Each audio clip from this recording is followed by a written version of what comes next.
Big LEZ'S League, an all rugby league experience. Hello and welcome back to BTFU Rugby League. I'm your host, Big Les. Very happy to be back on the casting couch, as you can see. I'm joined by ex-footballer Darcy Lussick yet again this week and pro punter Aaron Macey. Boys, how are we? Darcy, we'll start with you. Very well, thank you. Yeah? Just for anyone watching the camera now, if you got a phone, turn it to the side and you will be able to see the rest of Darcy's massive head. It was too close last week.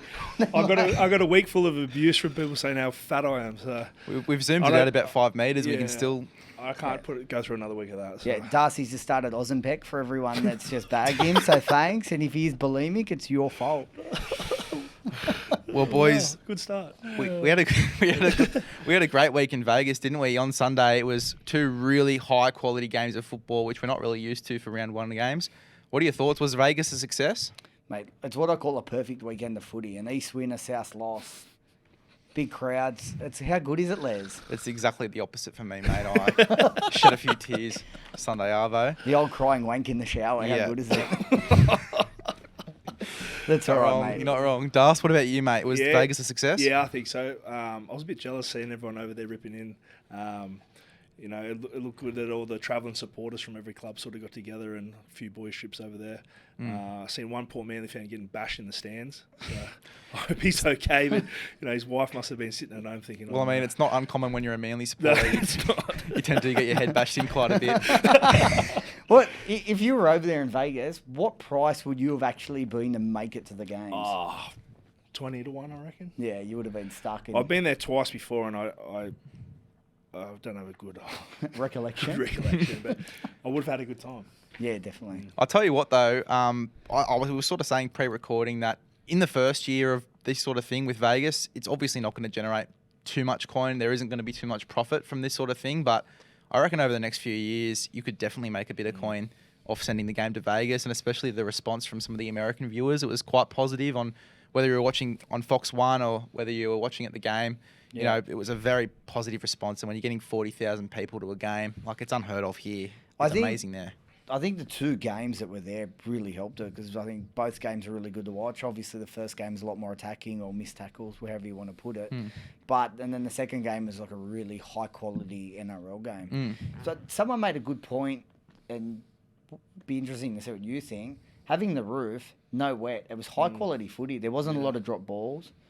It there was less mistakes. Yeah.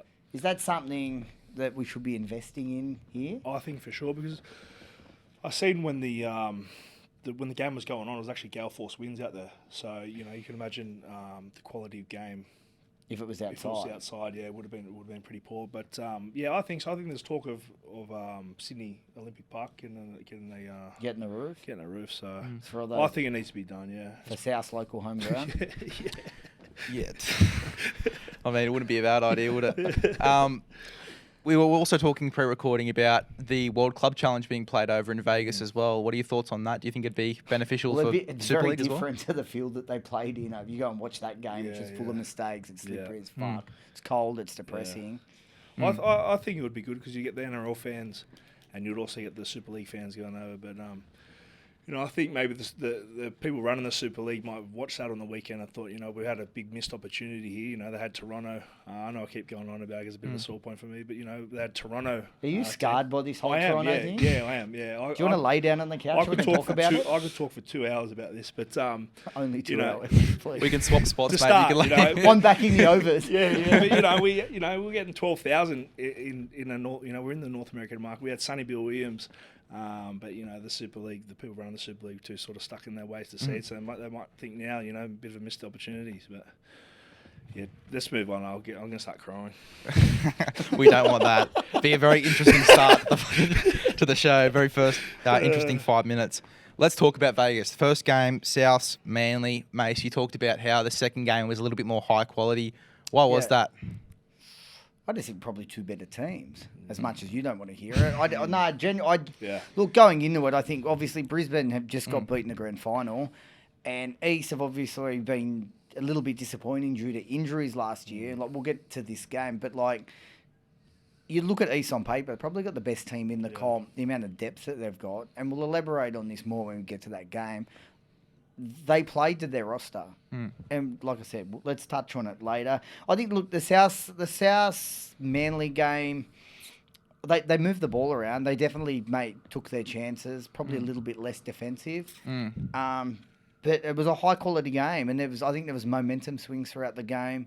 Like, I think you get 5 minutes into the second half, and South looked like they might be able to start to run away with it. Yeah. Then next minute, Manly score a heap of unanswered points and just put the game to bed. Well, I think discipline as well was a big thing for South Sydney in that second half. A lot of errors were made, and the goal kicking as well was a big issue. Yeah, I think it's a problem that I noticed with South is once they sort of get behind a little bit, they sort of lose their heads a bit, and they get error, penalty, and then they sort of lose their way. Whereas, Manly, they're down by, I think, 8 points.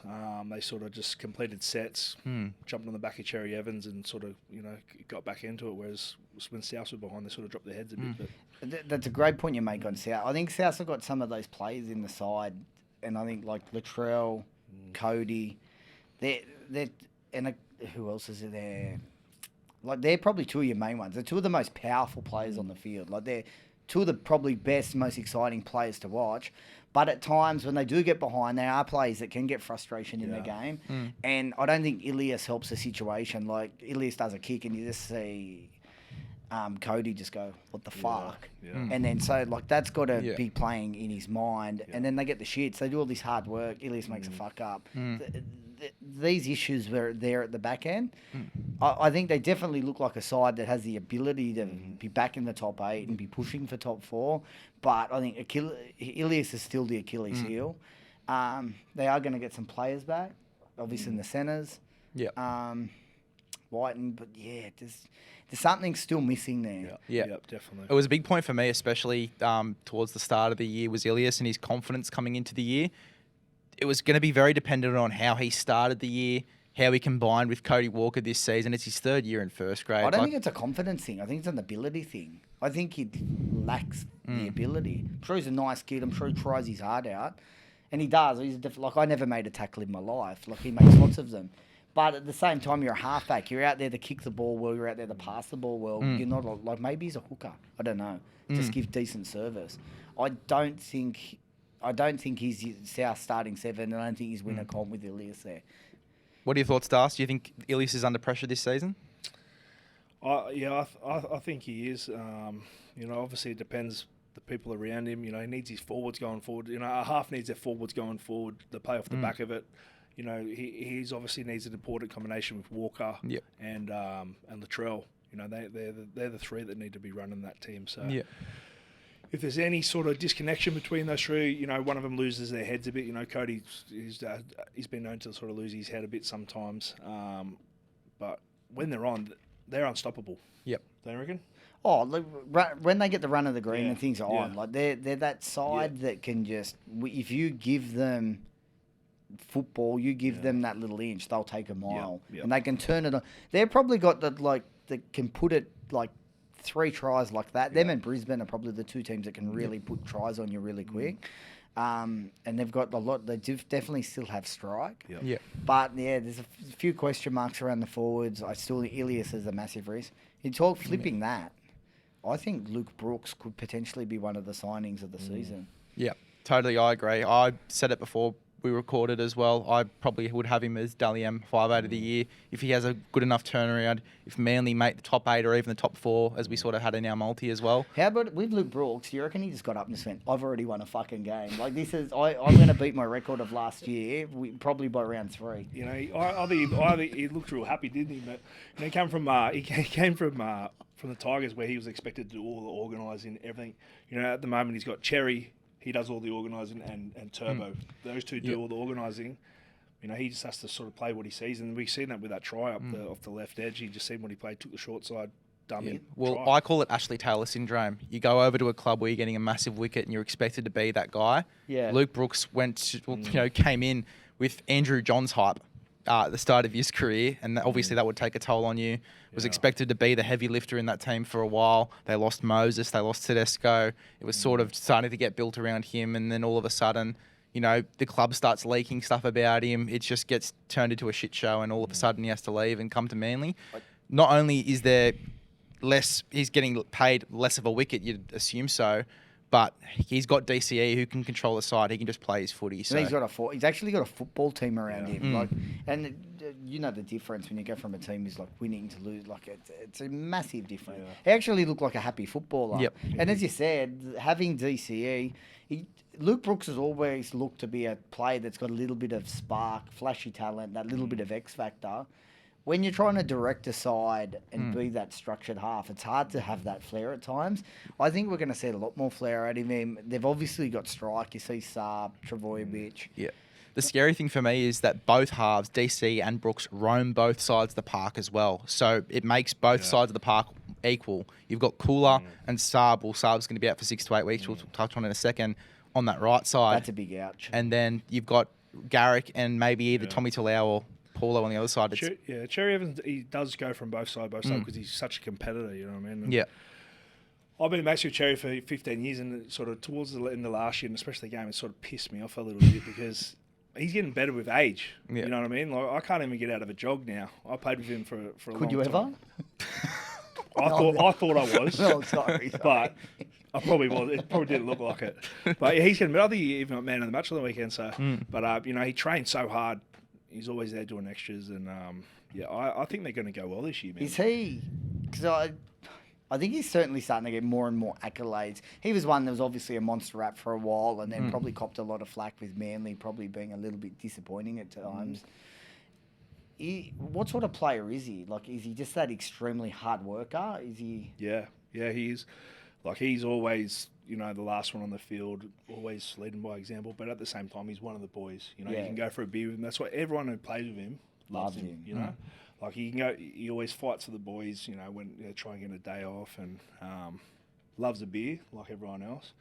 But I think you look at these people who've got these big contracts, like 10-year contracts. Yeah. He's probably the main one who's probably they've got value out of. He's been consistent every year, and once again he's another filthy Queenslander who just throws on a jersey and just finds an extra 6 lengths. Yeah, but I honestly think Manly's really got their money's worth out of him. He's lived up to it. He fights every game, never injured. So no mocking, God. Yeah, sorry, Daly. Daly goes down with an ACL next week. You'll be getting a caller. God, you definitely don't want to jinx him. Let's talk about this fullback battle that we had in this game as well. Tom Travojevic slowly getting back into that form, and Latrell for most of the first half was outstanding at fullback. He was. Me and Champy, we have this little thing, Bo Champion, we just argue. I always try and bag Trell, and he's just an absolute superstar. There are times, and like we say, where he can drop his head or get angry. Mate, he threw that unbelievable spiral ball, and then I think about 2 passes later through the intercept. Yeah. But then once again, he picks up the ball, and he did finish off the game, I think, pretty well. Yeah.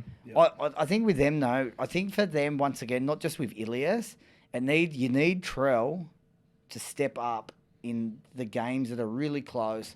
I always say Trell's the best player in a winning side, but he's not always the best player in a losing side. And I think your best of the best are usually the best player in a winning and a losing side at times. Yep. I think that's what we want to see from Trell this season, go to that next level. Well, he looked a lot fitter too. Dropped 10 kilos. We sort of noticed it in that Indigenous All-Stars game, but in this one as well, he even looked more trim. He looked like he was confident. He looked like he was switched on. Even when South Sydney were having their moments somewhat in the second half, the momentum kept switching around because he kept trying to go for that next play. He kept trying to keep his side in this game.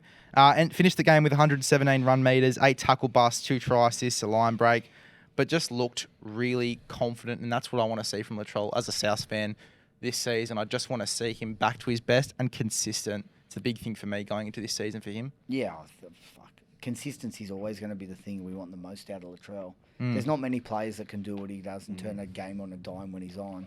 It's just you need to see that effort from him all the time. Did that little bit more effort. Yep. So, big question for you both. With what we've seen from South Sydney just in this game, it could be a bit of an early call. Do you think they've got enough to be a top 8 side in 2024? I think they do. They definitely have enough to be a top 8 side. I don't think they're a top 4 side. Yep. I don't think they can win the comp with Ilias there. But should they look?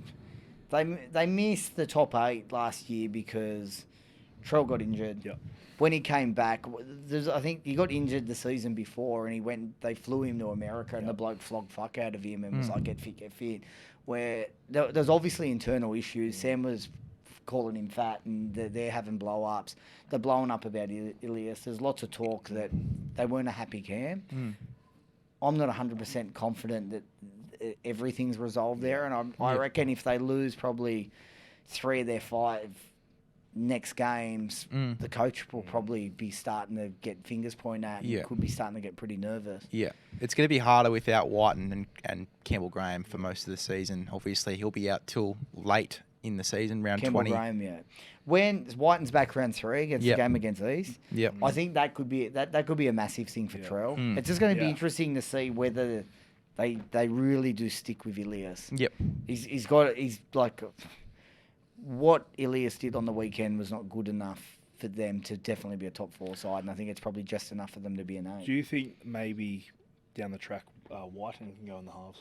Whiten and Walker. Yeah, so you say you wouldn't, and I think the teams that work best are always when you've got a structured half and a off the cuff 5'8". That's worked. That's when East won the comp when you've got Cooper Cronk. Penrith are the prime example of having that. That's what they've been. I think he's always been a ball runner. That's the issue. But they need someone to steer the ship that does a better job than him. But I think Whiten was put at 5'8" for Canberra because they needed him at 5'8". Souths don't need him at 5'8". They've got Cody Walker for the next few years. They've got Jai Gray coming through in reserve grade, who's set to be the next big thing. Killed it in the Charity Shield. Is that what they said about Ilias? Well, he came from Brisbane though, Ilias, and I think played a year or 2 in the West Tigers system as well. He was floating around quite a bit, so I don't know. I think personally, I would have started the year with Dean Hawkins and let Ilias sit in New South Wales Cup for a few weeks and work his way back into this team and get a bit of form and confidence in reserve grade for a little bit. But yeah, we'll have to wait and see with South Sydney. I don't know. I'm still 50-50 on Ilias. I think that he definitely needs to get more involved, become a leader, and get more confidence if South Sydney are to be that really dominant side come finals time. He's not going to get much confidence watching this with you two. No, not man. Fuck. I think more ball is scary for Ilias. Yeah, look, I hope he goes well. I hope he turns it around. Mate, he seems like a great kid. Yeah, 100%. I agree. Coach is backing him. Everyone's backing him. So one thing I give full command and full raps to is seems to have the right attitude, which makes me think, and this is not putting him down, he might not have the ability. And but time will tell. All right, do we move on to the real game? I agree. Yeah, let's move on to the Roosters and the Broncos. Outstanding. Manu. What about Manu and Tedesco in this game? Manu, for me, was definitely the standout. But I thought Tedesco, it's the best he's looked for me since 2019. Boys, what are your thoughts? Mate, it was very concerning watching him play in the trial against Manly. I agree. But it was so funny. I was speaking to a few people at the club because I was horrified watching. I went up there and I was horrified watching the trial. But the mail out of the camp was they were real happy with. They got what they wanted out of it, and they were so confident that, mate. They just looked like they had that belief of 2018, 2019, and they played to what's on paper for once. They started strong. They moved the ball around. That's something East hadn't done for a while, is move the ball around. They took chances. I know Les thinks they probably weren't as structured, but I think the biggest problem with East over since 2019 to 2023 is they've been too structured, too easy to read, too easy to coach against. Like, you'd know yourself. Like, at times when when you learn the slide defense, things like that, how much video watching do you do and watch teams that do the same thing from week to week? Yeah, a lot, but at the same time, it's you have to go out there and stop it. But I think when Cronk left, they sort of struggled a little bit, didn't they? Yeah, definitely. I think that was a massive change for them. Teddy and Luke Keary? Sorry, I think Teddy and Luke Keary, sort of needed to get used to another half. But on the game, I think, obviously at the end of last year, there was question marks around Teddy, Brandon Smith all year, last year. Talking about fitter, And they made a good joke on Fox about it afterwards. But that was the fittest I've seen Brandon Smith in a long time. Yeah. And I think he finished the end of last season really good. Yeah. Obviously, there's been all the words that he'd been fucking up and there was talk that things weren't happy and there was stuff going on. I think whatever's happened in the off-season, he seems to have really pulled his head in and he looks fit. He looks to be enjoying his footy. Yeah. And they look harmonious. Yeah, I agree. Yeah, I think obviously Teddy, Brandon Smith, and maybe there's some asking about Radley last year. I think those three came out and showed why they're the quality players. Yeah, I think definitely. they came out with a real intent. Brandon Smith was out of dummy half taking those big runs. Teddy was good, and Radley, he had that real presence about him. You know what I mean? Like he had a couple of hits, but he was up in their face. Doing what he's best known for. So what about Teddy's when they did the dropout and Teddy's ran out and caught it? Mate, it was like Teddy was the only one going for that ball. Like, while it was like about 30 metres in the air, you're like, Teddy's caught this. You could just see it. He just was like man inspired. Yeah. Massive improver. Yep. One thing I want to give a little credit to, that little Poga or however you pronounce his name, had the feel in Dom Young industry. Yep. I think having even the depth of having someone like him, he does a job. Do you want him there every week? Probably not just yet, but he does a job. But I mean, you've got find a good outside back, the Roosters, can't they? Yeah, they definitely can. They are And the very thing good. is, you've had him sitting in the reserves to the start of this game. Billy Smith was supposed to play at centre. Yeah. Swaley had to move to centre. Yeah, Sully, he looks like a machine. Yeah, Yeah. he's a freak.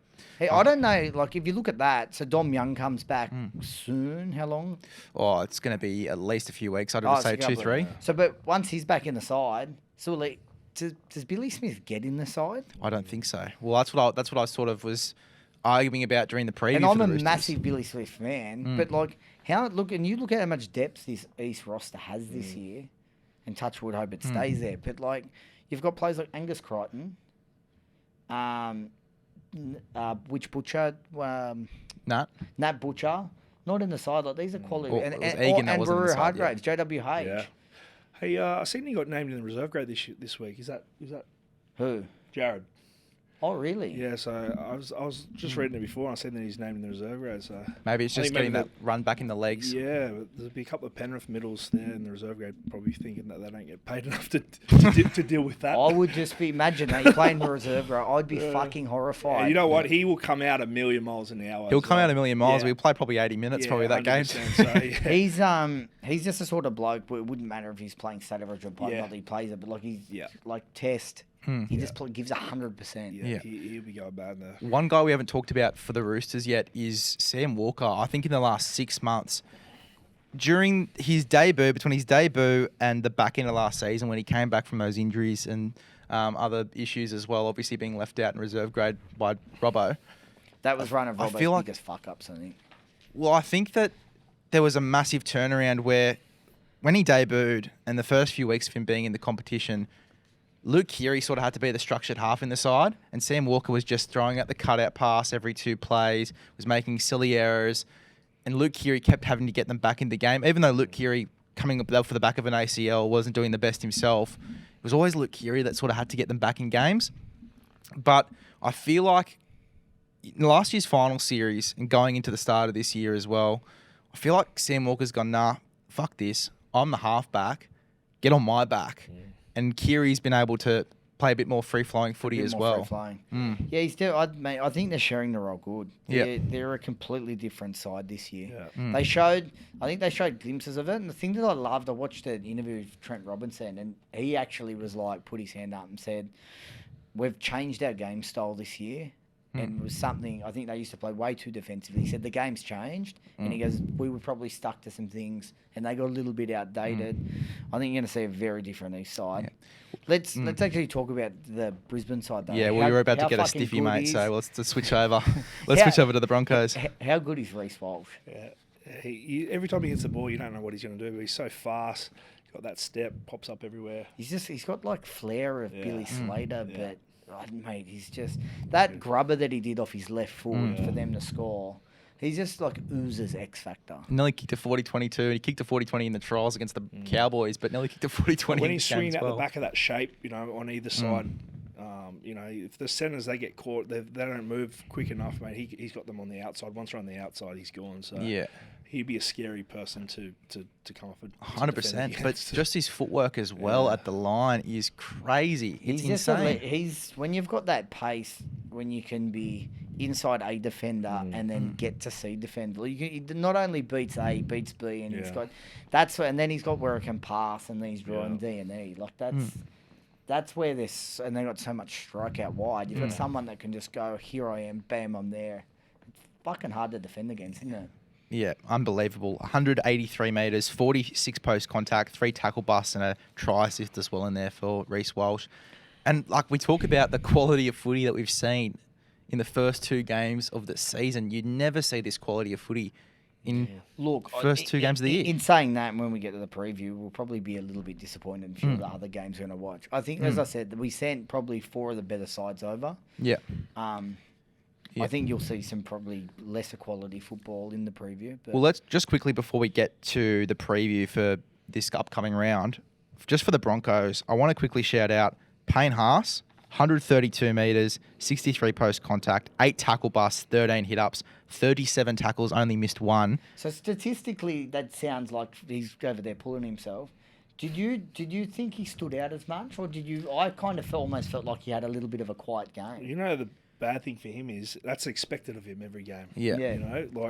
Usually he's up maybe 180, 190 metres, but that's just, you just come to expect that of him. Yeah. Well, even Paddy Carrigan. But in watching that game, did you think he was a little bit quiet? I thought he did his job. Yeah. I thought he did his job, but I guess he didn't stand out as much as he did in the other. But that's games, the thing with still those stats are. The thing with front rowers is as as well, it's hard to stand out unless you're doing something incredible. Like you can come out and get those stats, but if you're not doing crazy offloads like Payne Haas does, or sometimes breaking the line and running 20 metres for a try. I think a few of the other Broncos middles are a little bit quiet. Well, Paddy Carrigan played 80 minutes. I felt like he was only on for 50. Yeah. But he still managed to get, the 145 metres, the 83 post contact, 23 tackles. Jordan Ricky made 50 tackles. I don't remember him getting the ball. Like, I wouldn't run as well if I had to make 50 tackles. Well, exactly. Only missed 2 as well. Well, I didn't make 50 tackles in like 12 years of park footy. Well, but yeah, I barely made 50 tags, and I was saying, fuck that.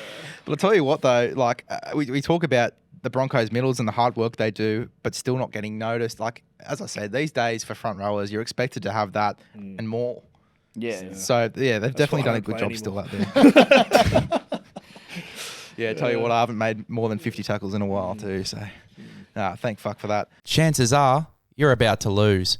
For free and confidential support, call the number on screen or visit the website.